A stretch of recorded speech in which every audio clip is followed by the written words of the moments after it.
सकल साधू संतांच्या कृपाशीर्वादानं ग्रामदैवत हनुमंताच्या दरबारामध्ये गेली 7 दिवस झालं या ठिकाणी हा अखंड हरिनाम सप्ताह चालू आहे।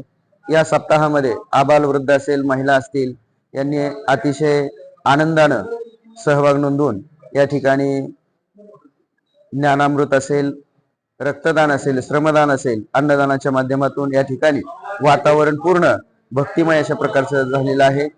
खरोखरच साधू संतांचा असणारा उपदेश या ठिकाणी सार्थ झाल्याचं संपन्न होत आहे। खरोखरच आज या गावामध्ये या भक्तिमय अशा वातावरणामध्ये असणारा हा सुंदर सोहळा आपल्याला याची देही याची डोळा या ठिकाणी अनुभवण्यास मिळतोय। याबद्दल सर्व ग्रामस्थांचं, त्याचबरोबर भक्त मंडळीचं, परगावून आलेल्या महाराज मंडळीचं या ठिकाणी मी मनापासून हार्दिक आभार मानतो।